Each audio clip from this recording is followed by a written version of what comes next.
오늘 주시는 하나님의 말씀은 시편 132편 1절부터 9절까지 말씀입니다. 오늘 이 시편 132편은 예수 그리스도의 어떠하심을 보여주는 아주 예언적인 그런 내용을 담고 있는 말씀입니다. 형식을 보게 되면 성전에 올라가는 자들의 노래로 되어 있는데 여기 등장하는 인물이 다윗입니다. 다윗은 왕이기도 하지만 성경의 입장에서 보게 되면 예수 그리스도의 전형입니다. 이 전형이라고 하면 예수님이 이 땅에 오시기 전에 예수님이 오셔서 어떤 모습으로 행하실 것이고 또 어떤 형태로 이 땅에 임하실 것이며 하며 미리 그 예수님을 그림자처럼 보여주는 그런 자라는 뜻입니다. 다윗의 모든 생애가 예수님과 똑같다는 얘기가 아니고 다윗이 행했던 그런 그 행동들이 장차 예수님이 오시면 하시게 될 그런 일들을 희미하게나마 보여주고 있는 그림자라는 것입니다. 우리가 그림자만 보면 그 사람을 알 수는 없죠. 그러나 이렇게 친숙한 사람의 그림자를 보게 되면 그림자를 통해서 이게 누구겠다 하고 짐작할 수가 있는 것처럼 다윗을 통하여서 우리는 예수님을 정확하게 볼 수는 없지만 그의 어떤 삶이라든지 행적을 통하여서 예수 그리스도가 어떠하시다라는 것을 미리 내다볼 수가 있습니다. 이게 굉장히 신기한 일이에요. 성경을 공부하거나 신학을 연구하는 사람들은 이런 그 예수 그리스도께서 이 땅에 오시기 전에 이런 다윗의 생애를 통하여 드러나게 되는 모습들을 아주 신기하게 생각하고 연구들을 많이 합니다. 이 시편 132편 좀 길어가지고 오늘 절반까지만 한번 살펴보겠습니다. 그 내용을 들여다보실까요? 1절입니다. 원문으로만 보겠습니다. 여호와시여 다윗과 그의 모든 괴로움을 기억하소서. 이게 우리 성경에는 다윗을 위하여 그의 근심한 것을 기억하소서 이렇게 번역을 해놓아 가지고 시편 132편이 마치 다윗의 어떤 그 말, 다윗을 위한 어떤 하나님의 말씀이라고 착각할 수가 있어요. 그게 아니고 원문에 보면 다윗이라는 사람과 또 그가 겪었던 모든 괴로움을 하나님 기억하소서 이런 뜻이에요. 그러니까 다윗은 이 땅을 살면서 많은 괴로움을 겪었어요. 그 괴로움을 통하여 그가 왕이 되고요. 또 왕이 되어서도 그가 왕으로서 그 나라를 확장하고 나라 전체를 하나로 만드는 일에 많은 어려움을 가졌습니다. 지도자가 된다는 것이요. 그렇게 뭐라고 할까요? 쉬운 일이 아닙니다. 요즘 대선 전국을 맞이해서 저마다 후보들마다 국민들에게 여러 가지 꿈을 이렇게 자꾸 얘기하잖아요. 이것도 하겠습니다. 저것도 하겠습니다. 내가 적격자입니다. 나를 뽑아주셔야 됩니다. 다 그렇게 얘기하는데 사실 엄밀히 따지고 보면 그놈이고 저놈이고 다 똑같아요. 누구를 뽑느냐 그거 뭐 그렇게 뭐라고 할까요? 심각하게 고민할 필요가 없어요. 지도자로서 요것만 하나 가지고 있으면 돼요. 국민과 더불어 고통을 함께 할 수 있는 자가 과연 그인가? 그것만 보면 돼요. 그래서 자기만 알고 자기만 속만 챙기려는 그런 사람이면 뽑아서는 안 되고요. 다윗처럼 국민과 더불어 모든 괴로움을 함께 할 자, 그런 자를 뽑으면 돼요. 어떤 사람이 대통령으로 뽑히든 간에 그 사람은 임기 가운데 국민들을 위해서 많은 괴로움을 겪어야 돼요. 나는 이제 대통령이니까 좋은 차 타고 다니고 경호원들 거느리고 다니고 이제 뻐기고 다녀야 되겠다. 그럼 대통령 못하는 거예요. 내가 이제 대통령이니까 전에는 내가 평범한 시민이었을 때는 할 수 없는 그런 일들을 할 수 있는 권력이 나에게 주어졌다. 이제 이 권력을 가지고 국민들과 함께 그 괴로움을 함께 해야 되겠다. 그래서 국민들의 어려움을 보살펴주고 사업하는 사람, 또 직장 다니는 사람, 또 사주, 노동자, 그 모든 사람들의 고통과 어려움을 어떻게 하면 우리가 해결해 줄 수 있겠는가 하고 애쓰고 노력하는 그런 지도자이면 돼요. 그런데 하도 우리 국민들이 많이 뒤어가지고 뭐 그가 도덕적으로 뭐 깨끗하냐 안 깨끗하냐 20년 전 30년 전에 있었던 일들을 다 들추어가지고는 그러면 완전히 뭐 이 세상에 태어나가지고 대통령 될 사람은 하나님처럼 태어나서 하나님처럼 살아야 되겠네요. 그게 아니에요. 이 우리 국민들이 자꾸 그런 언론 보도 같은 데서 마음이 많이 싱숭생숭하고 어려워해요. 다 똑같이 잘못을 따져보면 다 잘못이 있는 사람들이에요. 허물을 따지면 다 허물이 있는 사람들이에요. 또 그런 가운데서도 좋은 일을 찾아보면 또 다 좋은 점이 있는 거예요. 그러니까 여러분들 제가 지금 정치인들을 빗대서 이렇게 얘기했지만 실제로 우리의 생활 속에서도 마찬가지예요. 어떤 한 사람을 놓고요. 그 사람이 나쁜 점만 발견하려고 하면 끝도 없이 나빠요. 그러나 그 사람의 그럼에도 불구하고 좋은 점을 발견하려고 하면 그 사람 안에서 어떤 좋은 점들이 있어요. 그러니까 여러분들 인생 살면서 여러분 자신을 또 이렇게 돌아보시면 돼요. 내 자신을 볼 때 물론 내가 내 자신을 볼 때도 좋은 점이 있어요. 그러나 또 우리는 굉장히 양심적이잖아요. 내가 얼마나 부족하고 못됐나 하는 것도 여러분 잘 알고 계실 거라고요. 근데 여러분들이 거울을 쳐다보면서 여러분 자신을 향하여 이것도 못하고 저것도 못하고 이것도 못하고 저것도 못하고 아이고 이 못난 사람아 그러시면 안 돼요. 그거는요 내가 못났다는 거 나도 알고 하나님도 다 아시고 가족들도 다 알아요. 그러나 하나님 나의 인생 속에 이제 성령으로 도와주시고 힘을 주셔서 나의 삶 속에 좋은 면들이 드러나게 해주세요 하고 여러분 가지신 좋은 점을 자꾸 살려야 되는 거예요. 여러분 그러니까 여러분 자신을 볼 때나 남을 볼 때나 교회에서나 교회 밖에서나 여러분들은 입을 열어서 항상 남을 칭찬하고 또 남을 격려하는 그런 사람이 될 수 있기를 예수님의 이름으로 축복합니다. 여러분 목사님의 말씀을 따르는 건 참 좋은데 목사님 말씀을 100% 다 그대로 철떡같이 믿지는 마세요. 왜냐하면 목사는 성도들에 대해서 나쁜 얘기를 할 수가 없어요. 항상 목사는 사적으로 있든지 공개적으로 있든지 어떤 사람이 있으면 그게 좋은 점만 봐서 좋은 점을 자꾸 얘기를 해줘요. 또 어떤 사람이 목사님 나 목사님 말씀만 믿고 그 사람과 함께 이거 했다가 낭패봤어요. 이런 사람이 가끔씩 있어요.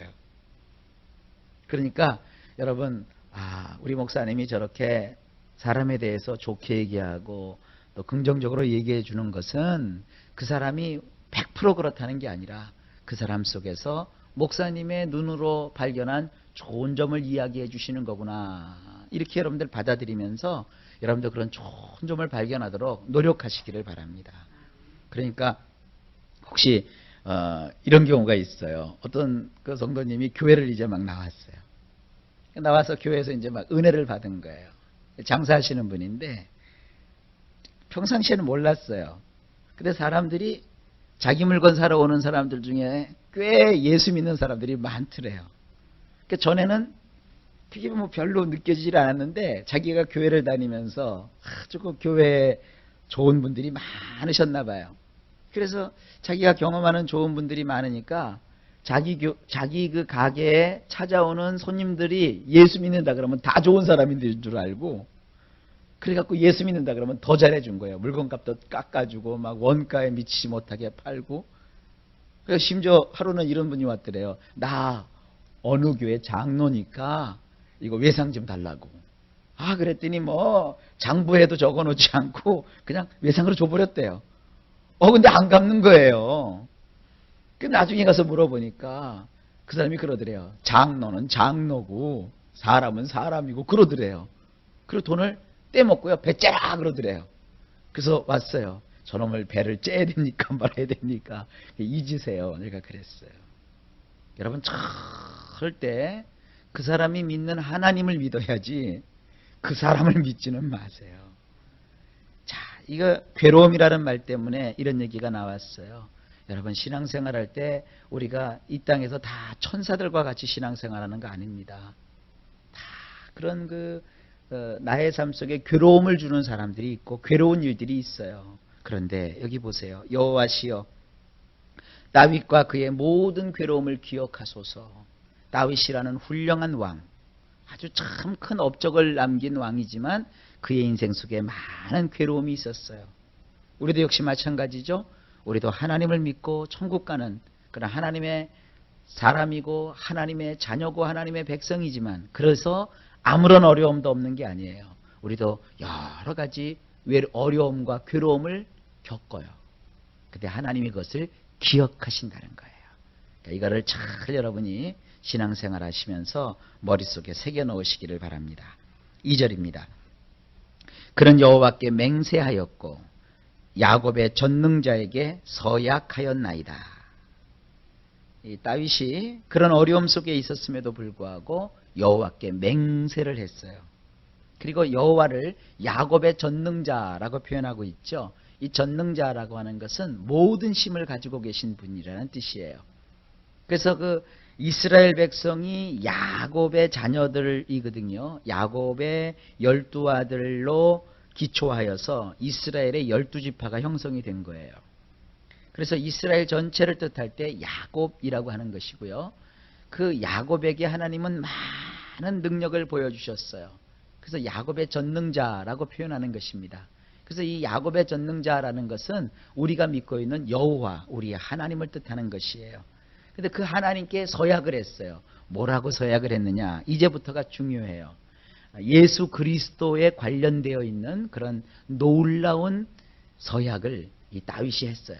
자, 보실까요? 3절에. 이제부터 다윗이 했던 서약의 내용입니다. 나는 내가 거하는 천막에 들어가지 아니할 것이며 나의 침대 위에 눕기 위해 올라가지 아니할 것이다. 아주 비장한 결단을 한 것이죠. 왜 그러지 않습니까? 사극 같은 걸 보게 되면 군사들이 전쟁을 치르잖아요. 그럴 때 아주 비장한 각오를 해요. 내가 내 집에 가지 않겠다. 내가 편안한 잠자리를 자지 않겠다. 그래서 장수들이요 갑옷을 벗지 않고 무기를 손에 놓지 않고 새우잠을 자가면서 그 나라를 지키는 것을 볼 수가 있습니다. 바로 지금 이렇게 다윗이 비장한 각오를 하는 거예요. 내가 쉬기 위해서 내 집에 들어가지 않겠다. 내가 편안한 잠을 자기 위해서 푹신한 나의 침대에 눕지 않겠다. 그럼 어떻게 하겠다는 거예요? 4절에 나의 두 눈으로 잠들게 하지 않을 것이며 나의 두 눈꺼풀로 졸게 않을 것이다. 그러니까 나는 잠을 자도 푹 자지 않겠다는 거예요. 나의 두 눈이 잠을 자지 않고 나의 눈꺼풀로 졸음을 이렇게 청하지 않겠다는 거예요. 그러니까 자도 자는 것 같지 않게 늘 깨어서 내가 대기하고 있겠다는 거예요. 5절 나는 여호와께서 서신 장소를 곧 야곱의 전능자에 거하시는 곳들을 발견하기까지 그렇게 할 것이다.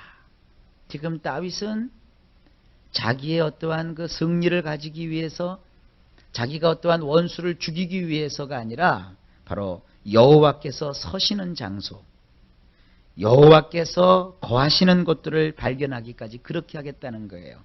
이게 무슨 얘기냐 하면요. 여호와의 거룩한 성소가 거하는 곳, 여호와의 거룩한 성전을 지은 곳이 예루살렘이거든요. 근데 그 예루살렘을 누가 차지했느냐? 다윗이 그 예루살렘에 머물고 있었던 다른 족속 사람들을 몰아내고 그 땅을 점령을 했어요. 그래서 자기의 영토로 삼았어요.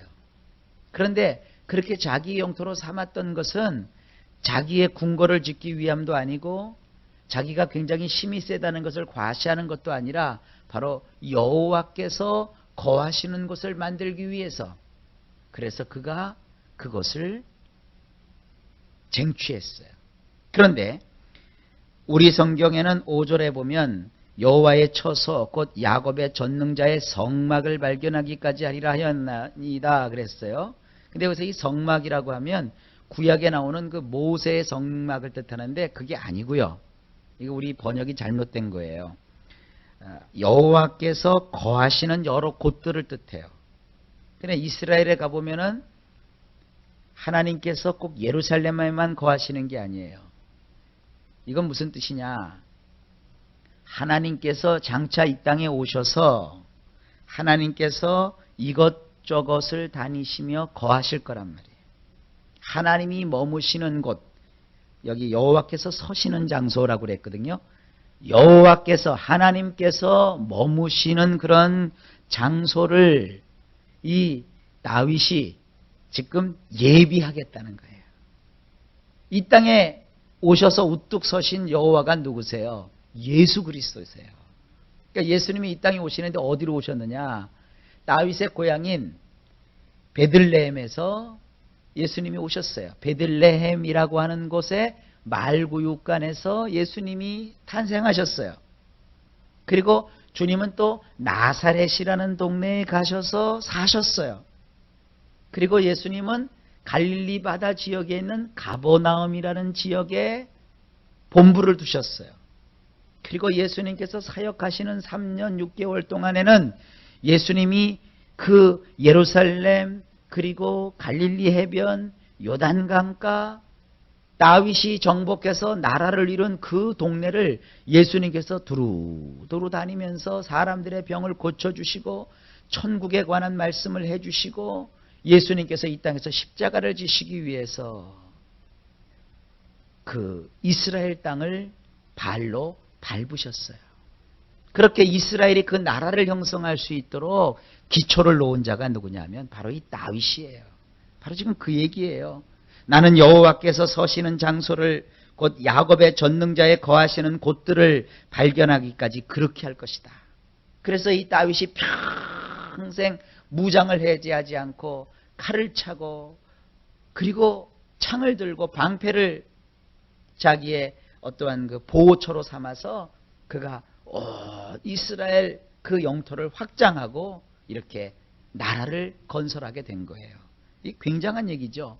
자, 그 다음에 이제 6절을 보십니다. 보라, 우리는 그것이 에브라다에 있다고 들었고 우리는 그것들을 나무숲에서 발견하였도다. 그랬어요. 이 에브라다라는 곳은 어디냐면 베들레헴을 뜻해요. 베들레헴 에브라다야, 이런 말 여러분 성경에서 읽으신 기억이 있을 거예요. 이 에브라다라는 말은 베들레헴을 뜻하는 거예요. 우리는 그것이 에브라다에 있다고 들었어요. 이게 무슨 얘기입니까? 예수님이 이 베들레헴 에브라다로 오셨잖아요. 그리고 우리는 그것들을 나무숲에서 발견하였도다.